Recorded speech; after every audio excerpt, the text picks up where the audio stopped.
Kalau Anda mau pasangan berubah, bereskan diri dulu, Oke. gitu loh. Mau nggak membereskan diri dulu, ikhlas, merendahkan ego, ikhlas untuk aku belajar dulu, sampai aku ada bukti, aku ada hasil. Artinya apa? Lebih lembut, lebih tenang, lebih damai. Energi itu bergeraknya tuh nggak kelihatan, teman-teman. Misalnya, pasangan ada marah-marah gitu, atau ada masalah di luar.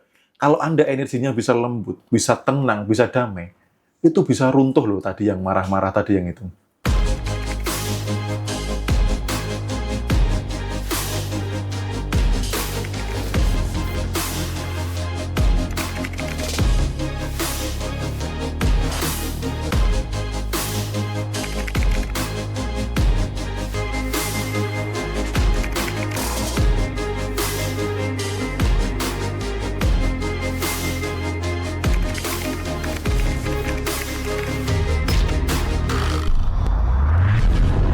Nah, Mas Bimo, kadang di rumah tangga itu kita merasa berat atau ada peran yang nggak seimbang antara mungkin suami dan istri. Mungkin suaminya berpikir, aku ini loh udah kerja, udah ini, udah itu, kamu cuma di rumah aja, cuma ngurus anak, kamu sampai capek gitu. Nah, itu kan ada ketimpangan yang ini ya, yang mempengaruhi keharmonisan itu. Apakah jika salah satu pihak ini merasa berat sebelah, apakah itu termasuk dalam kebocoran energi, Mas? Ya, selain kebocoran energi bisa mencipta rasa kekurangan dan peristiwa kekurangan, dan bisa dampaknya sampai ke rezeki. Gitu. Makanya perasaan tidak seimbang ini sebenarnya pertanyaannya gini, yang seimbang itu yang gimana sih gitu. Oh iya. Ya, yang seimbang itu gimana sih? Gitu. Karena tadi ada judgement tidak seimbang. Ini karena awalnya itu ego. Awalnya itu ego gitu loh. Ya, misalkan nih orang yang begitu bisa jadi dia belum pernah ngurus rumah. Oh, oke. Gitu. Kalau misalkan kan dia tahunya kerja, mungkin rumah diurus istri atau mungkin mertua atau orang tuanya ikut di situ. Sehingga misal istrinya sakit pun ada yang ngurusin gitu. Sehingga ya gampang, mudah untuk menyampaikan itu. Tapi saya yang sudah mengalami ya, bagaimana bersihin rumah, bagaimana harus nyuci, harus ngurusin anak, ngurusin makan anak dan sebagainya itu nggak bisa. Istri dibilang hanya cuman di rumah itu nggak bisa gitu loh. Nggak bisa, serius nggak bisa gitu loh. Karena kadang taunya suami itu kan semua sudah beres gitu kan. Iya. Sudah bersih, ya piring udah tengkurap ya kan, mau apa ini, kopi udah di meja gitu ya. Mereka nggak memahami bangun jam berapanya dan sebagainya. Sebenarnya, makanya pertanyaan yang seimbang itu yang gimana?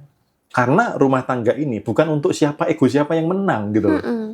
Tapi bagaimana ketika merasa ada salah satu ego, bagaimana bisa melunak, bisa saling gitu loh. Ya. Karena istri juga bisa saja nanti juga adjustment gitu. Wah, kamu enak keluar, stres, ada hiburan di luar ya. Bisa ketemu teman-temanmu. Aku stres, jenuh di rumah, dibalikin gitu gimana? Kamu pengen beli ini, beli itu bebas. Aku mengeluarkan 10.000 aja mikir itu. Wah, itu kalau egonya terus-terusan, ya tidak akan ada titik keseimbangan. Titik keseimbangan ketika saling memahami, saling mengerti, mau berkorban. Jadi si suami mau berkorban untuk kebahagiaan istri juga punya mindset yang sama. Istri mau berkorban untuk kebahagiaan suami. Jadi saling berkorban, mengorbankan apa? Ego, gitu loh. Mengorbankan ego. Nah, ketika sudah sama-sama tidak saling tinggi egonya, rumah tangga itu bahagia banget gitu. Oke, jadi nggak selalu seimbang itu mungkin sama-sama capek, iya, gitu. atau nyari uangnya, rupiahnya sama. Gitu. Jadi lebih ke seimbang secara batin ya, Mas, mungkin ya. Iya, kalau gitu cari timbangan aja di rumah ya kan. Nanti berat badanmu berapa, berat badanku berapa. Kamu misalkan aku lebih kurus, berarti kamu cuman enak-enak, aku yang lebih rekoso, itu ya nggak bisa juga. Ya, keseimbangannya makanya perlu dicek apa yang dimaksud seimbang. Gitu. Oke, jadi kunci utama adalah komunikasi dan juga egonya ya, Mas Egonya diturunkan, lalu cobalah tebarkan penuh cinta. Gitu. Di rumah itu penuh cinta itu, itu luar biasa. Gitu. Oke, nah kalau kita ngomongin sudah di rumah nih ya kan, berarti kan suami istri berperan masing-masing untuk ya saling mengisi lah kayak pasangan ke pasangan gitu. Tapi apakah wajar, Mas, kalau kita melihat pasangan orang lain itu mungkin lebih peduli ke pasangannya daripada gue ngelihat pasangan gue kok nggak peduli ya, nggak peduli-peduli amat ya gitu. Jadi ini pas orang lainnya apa? Pasangan bojone wong atau intinya orang di luar rumah gitu ya? Iya, intinya di luar rumah. Dia orang Mungkin di luar yang rumah masih merasa, pacaran ataukah sudah bersuami istri, kita ngelihatnya kok dia lebih peduli ya sama pasangannya daripada laki gue gitu. Nah, makanya yang ditelusuri itu bisa jadi, bisa jadi. Tetapi yang perlu ditelusuri, kenapa pasangan Anda peduli? Itu pasti ada luka di masa lalu itu loh. Anda tidak bisa menggantikan itu gitu loh. Tapi kalau Anda bisa menyembuhkan luka di pasangan Anda, ya kan, trauma masa lalu dan sebagainya, dia bisa jauh lebih peduli daripada orang lain. Oh, gitu. Gitu loh. Karena apa? Karena Anda hidup bersama. Orang lain yang peduli itu paling cuman WA ya kan, udah makan belum atau apa itu. Kalau ada problem tentang finansial, belum tentu loh orang lain bisa menyelesaikan. Kalau nggak pasangan sendiri gitu loh. Nah, jadi fokusnya adalah kenapa kok pasangan sah saya tidak lebih peduli dibandingkan orang lain. Yang pertama. Yang kedua, orang lain tuh benar-benar peduli apa peduli sesaat. Atau peduli ada maunya. Atau peduli karena modus. Gitu. Kalau peduli karena modus, ya berarti dia pedulinya hanya sementara. Terlihat peduli, tapi sebenarnya tidak jangka panjang. Justru yang pasangan kita ini yang real pedulinya seperti apa. Oke, nah berarti begitu kita harus melihat apakah ada luka dalam diri pasangan kita ya Mas Bimo. Nah itu cara melihatnya gimana? Apakah kita ajak deep talk, ajak ngobrol sebelum tidur di bantal kan biasanya begitu ya? Ini saya nggak merasakan tapi saya tahu nih. Oh gitu, tahu. Tahu. Itu gimana cara kita mendeteksi apakah pasangan kita tuh punya luka? Apakah kita harus cerita dong? Kamu dulu gimana pas sama ini, masa kecilmu gimana, atau gimana gitu Mas? Ya, jadi ciri-ciri pasangan masih ada luka, dia itu bisa menyakiti. Oke. Karena orang yang bahagia tidak akan menyakiti yang lain. Ya, orang bahagia itu tidak akan menyakiti yang lain. Berarti kalau dia tega menyakiti, berarti dia sedang tidak bahagia. Tidak bahagia berarti ada luka. Itu. Maka sebenarnya pertanyaan ini harusnya terjadi pada saat pacaran. Gitu loh, sehingga tahu karakter masing-masing, masa kecilnya gitu ya. Saya sebelum berpasangan dengan istri saya juga saya tanya masa kecilnya dan sebagainya gitu ya. Ada luka yang belum sembuh, saya minta dia untuk nyembuhin dulu. Gitu loh, memaafkan orang tuanya gitu. Nah, itu juga menjadi obrolan harusnya sebenarnya sebelum menikah. Walaupun kadang juga di perjalanan menikah itu juga terjadi gitu loh. Tadi saya pun juga mengupayakan beberapa penyembuhan trauma gitu loh dari pasangan dan dari saya sendiri, nggak cuma dari pasangan toh. Saya sendiri pun juga ada trauma gitu loh. Saya sendiri juga masa kecilnya yang melihat piring terbang, gelas terbang itu hal yang biasa dulu gitu loh. Sehingga waktu awal pernikahan saya pernah mecahin gelas itu karena pertengkaran ya.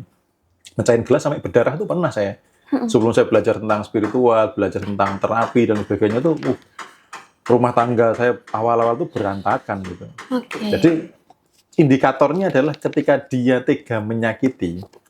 Satu, dia sedang tidak bahagia. Yang kedua, ada luka di masa lalu yang belum sembuh. Gitu. Jadi, cobalah bertumbuh bersama untuk sembuh. Poinnya di situ. Oke. Gitu. Nah, ngomongin soal tadi menyinggung sudah ada pertengkaran, piring terbang, dan lain-lain ya kan. Kadang pertengkaran itu satu topik Mas. Misalnya satu topik nih, topik A misalnya. Sudah dibahas. Tapi nanti kalau ada konflik baru, topik A ini dimunculkan lagi ke permukaan. Itu selalu begitu. Itu kenapa Mas kira-kira? Ya. Karena dari topik A ini kan menimbulkan luka, bener nggak? Misalnya contoh, hal yang paling tidak enak dibahas ketika pertengkaran adalah materi. Ya, uang. Sudah pernah ngasih apa, ayo misalkan pacaran nih sudah pernah ngasih apa, gitu kan. Sudah berkorban apa secara materi, kalau rumah tangga, kamu bisa apa, nggak bisa apa-apa, aku sudah berjuang untuk ini, jadi materi ya. Nah, ini ketika kadang selesai bertengkarnya itu tidak clear gitu loh, tidak ada pemaafan di situ, tidak ada pengobatan luka di situ, sehingga apa? Tadi luka ini hanya ditumpuk di sebelah, gitu loh. Filenya masih ada nih, file luka nih, energinya belum dirilis. Nah, ketika file lukanya masih ada, walaupun bahas topik lain, tapi karena topiknya adalah pertengkaran, ini masuk lagi tuh gitu loh, masuk lagi, nambah luka lagi. Nah, itu terus yang numpuk looping terjadi. Karena apa? Tidak ada pemberesan di luka sebelumnya. Gitu. Oke, jadi kalau ada pembahasan, ya wes, lalek ya weh, lupakan aja. Gitu. Ya, atau berarti itu aja, gitu. Nggak bisa. Oh, berarti itu belum disembuhkan ya? Tapi belum itu cuma digeser aja ya? Digeser aja. Iya, kadang ada misalkan nih contoh, kelemahan suaminya adalah nganu gitu ya. Begitu berantem, wes, nanti pasti diajak nganu, pasti redalah berantemnya. Tapi ingat, luka dia belum sembuh. Gitu. Dia hanya menggeser luka karena ada peristiwa nganu, lukanya digeser. Oh, ini ada yang enak-enak, masuk mau ini luka kan ya. Udah, lukanya digeser dulu. Itu tidak sembuh. Hanya terabaikan sementara gitu. Nah, itu bisa muncul lagi. Maka coba deh kalau teman-teman sudah berumah tangga, kira-kira pasanganku ada berapa luka yang dari aku gitu kan. Yang kedua, aku ada berapa luka yang dari pasangan. Lalu aku masih ada luka apa di masa lalu. Nah, kalau itu diberesin, Anda fokusnya, atensinya ke tumbuh bersama, sembuh bersama untuk bahagia penuh cinta, maka ya rumah tangga yang harmonis akan terjadi. Gitu. Oke, nah sudah membahas pertengkaran itu. Tapi kadang ada satu pertengkaran yang itu membuat kita bukan menyalahkan pasangan, Mas, tapi lebih cenderung menyalahkan diri sendiri nih. Apa aku begini, apa aku begitu, apa aku kurang begini. Jadi lebih ke diri sendiri, bukan yang di luar diri. Itu kenapa, Mas? Kadang merasa kita tuh kayak merasanya rendah banget, kurang banget, atau mungkin merasa ada perasaan bersalah yang berlebih gitu. Apakah itu kita terdeteksi ada people pleaser yang mungkin nggak bisa merasa orang lain itu sedih karena kita gitu-gitu? Ya, itu termasuk rasa kekurangan. Kalau di vibrasi itu kan, vibrasi force itu kan agak bawah tuh. Di atasnya rasa malu itu rasa bersalah. Itu rasa bersalah itu, kalau sebentar saja untuk memperbaiki diri. Aku salah di hal ini, aku merasa salah di sini, kurang di sini, aku perbaiki. Itu Tapi kalau dominan, ini yang nggak baik. Jadi sebenarnya itu tapi kadarnya aja yang terlalu dominan. Gitu. Nah itu biasa nih kalau ketemu ya, biasanya ada satu hal yang dia waktu kecil sering disalahkan. Oh, gitu. Misalkan terutama misalkan nih kakak adik gitu ya, kalau adiknya berulah yang disalahin kakaknya. Kamu nggak ngawasin adikmu dengan baik gitu loh, padahal adiknya yang salah gitu loh. Sering disalahin, ada minuman tumpah gitu loh. Adikmu tuh belum ngerti, harusnya kamu yang jadi ketika sering disalahkan kan luka masa kecil kita nggak tahu ya. Nah itu ketika belum disembuhkan di situ. Ketika ada problem akhirnya apa? Merasa diri tidak berharga, merasa aku yang salah. Karena ini ada sistem otomatis yang sudah dibentuk oleh neuron yang saling nyambung atas informasi database di masa lalu. Sehingga ya kemarin yang kita bahas di kelas offline, keterjebakan pada sistem otomatis itu di situ. Jadi ketika ada sesuatu, akulah yang salah. Ketika ada sesuatu, merasa selalu bersalah, merasa diri yang hina atau diri yang nggak pantas dan ya sebagainya gitu. Itu pemicunya ada luka yang belum sembuh sama gitu. Makanya kalau orang nggak happy dia begitu gitu. Tapi orang happy nggak akan berlama-lama di situ. Fokusnya aku merasa bersalah, aku memperbaikinya gimana gitu. Oke, begitu ternyata. Jadi poinnya tetap pada luka yang belum sembuh ya, Mas ya. Karena di tataran energi itu membentuk peristiwa. Everything is energy. Mau buku ini, mau parfum, mau kopi yang saya minum, mau baju yang saya pakai, partikel terkecilnya adalah energi. Termasuk kejadian peristiwa itu dasarnya adalah energi.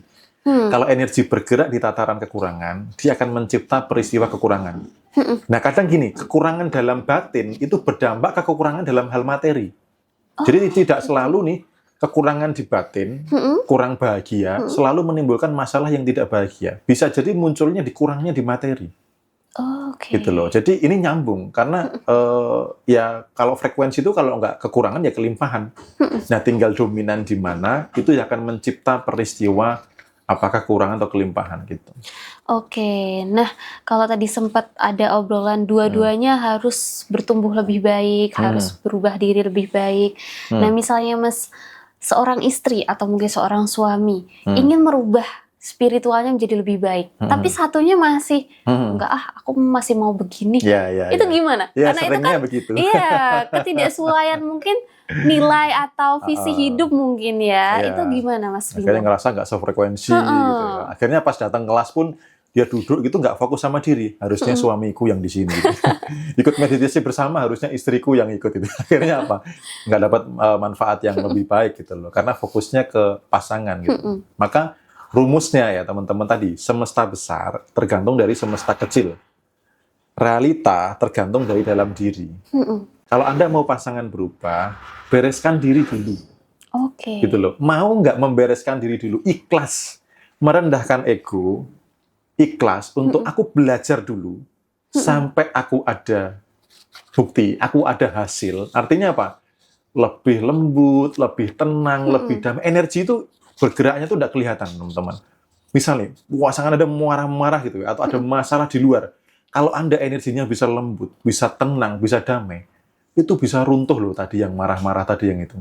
Gitu loh. Oke. Pernah nggak teman-teman misalkan ketemu orang, lagi tidak semangat misalkan, atau lagi ada masalah keruwetan, ketemu orang yang energinya tinggi, yang dia tenang, yang dia menyejukkan, belum dibeli nasihat, belum dikasih saran atau apa-apa, tapi sudah kayak ada energi tambahan gitu.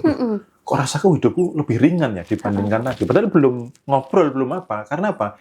Energi yang beresin gitu. Ya, jadi tidak harus selalu berbarengan. Enggak gitu loh. Enggak selalu, saya pun enggak berbarengan gitu loh. Saya sendiri dulu sampai saya bisa menunjukkan bahwa saya ada perubahan seperti ini. Saya yang lebih sehat, lebih energik, lebih santai, lebih tenang, lebih damai, bahkan rezeki membaik itu karena saya sibuk benahin diri. Oke. Gitu loh. Saya masuk ke dalam kesadaran-kesadaran spiritual dan lain sebagainya gitu loh.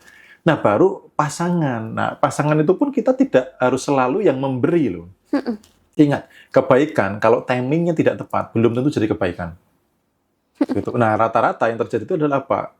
Bujuk pasangannya untuk ayo kamu tuh baca buku, kamu tuh belajar apa sih? Udah loh, yang penting tuh besok tuh dapur ngebul gitu loh.